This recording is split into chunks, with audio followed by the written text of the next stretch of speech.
A Natale anche il pane diventa speciale. In realtà questo pane sarebbe già speciale di suo, sia perché è buono, sia perché per impastarlo basta semplicemente una forchetta.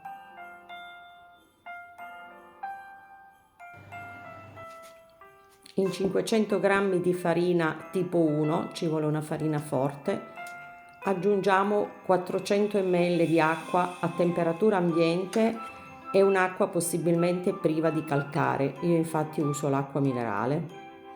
Mettiamo 3 grammi di lievito e lo lasciamo un attimino lì che si attivi, bastano 5 minuti. Dopodiché iniziamo a girare con una forchetta e aggiungiamo 8 grammi di sale. Giriamo fin quando diventa una palla appiccicosa, ci vorranno pochi minuti. Dopodiché lo copriamo.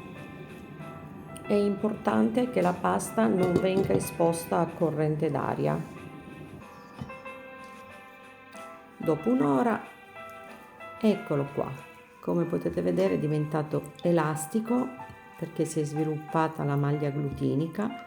Non dobbiamo fare altro che bagnarci le mani e dargli 2 giri. Si prende la pasta da una parte e si porta dalla parte opposta, semplicemente. È un lavoro che richiede proprio un minuto. Vedete com'è bella elastica? Basta, gli facciamo fare 2 giri così e anche il secondo step l'abbiamo terminato. Guardate che meraviglia. Copriamo e lasciamo un'altra ora di riposo. Trascorsa un'ora, infariniamo per bene il nostro piano di lavoro e capovolgiamo la ciotola dove l'avevamo impastato. Si stacca quasi completamente. Una volta che l'abbiamo fatta cadere tutta, con una palettina semplicemente la andiamo ad allargare. Vedete com'è elastica? Non si rompe perché proprio il glutine si è sviluppato perfettamente e quindi rende la pasta bella lavorabile così. Niente, la giriamo, guardate, è persino rilassante. Guardate che meraviglia. È un altro lavoro che richiederà un paio di minuti. Dopo che l'abbiamo allargata così proprio per bene, non facciamo altro che piegarla su se stessa. Ci aiutiamo con la spatolina. Visto, non ci sporchiamo neanche le mani per fare questo pane. E veramente sembra una magia. Ecco fatto. Ripieghiamo. Gli diamo 2 pizzicotti per farlo stare un po' su. Ripetiamo dopo qualche minuto di nuovo, l'allarghiamo un attimino, non come prima, di meno.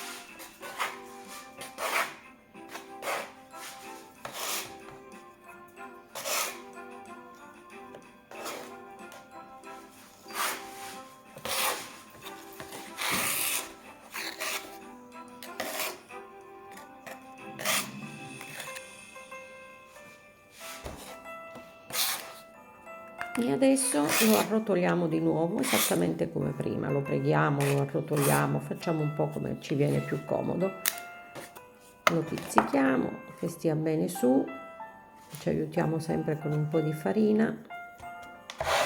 Ecco qua, questa volta lo lasceremo riposare 20 minuti, sono sufficienti.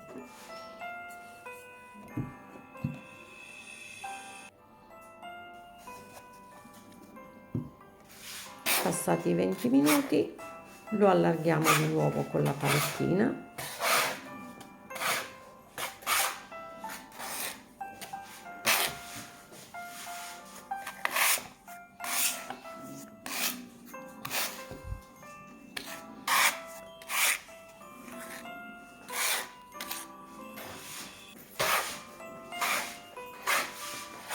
Guardate che bello questo impasto, come liscio, setoso, elastico.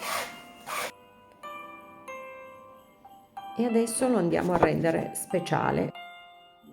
Ho preparato in un piatto delle olive taggiasche, dei fichi secchi, dei capperi, dell'uva passa, delle noci e dei pomodori secchi. Non li ho pesati, ho messo tutto così ad occhio, quindi fate anche voi come preferite, vi regolate un po' in base ai vostri gusti. Adesso lo arrotoliamo di nuovo, ci aiutiamo con la palettina e un po' di farina perché è un po' appiccicoso e gli diamo la forma che più ci piace. Io ho fatto una forma allungata, ma se preferite un pane rotondo potete tranquillamente farlo rotondo, non cambia niente. Lo modelliamo bene e adesso lo mettiamo in una teglia infarinata.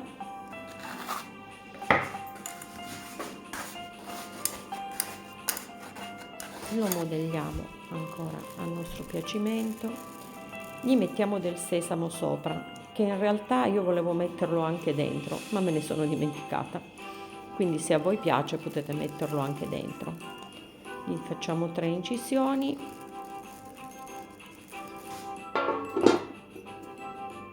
Adesso lo copriamo, lo lasciamo qualche minuto, giusto il tempo per far scaldare il forno, che deve essere al massimo a 250. Quando il forno è caldo lo mettiamo per 20 minuti e poi abbassiamo la temperatura. Teniamolo d'occhio perché varia molto da forno a forno. Una volta sfornato lo mettiamo su una griglia per far circolare l'aria ed evitare che si formi condensa.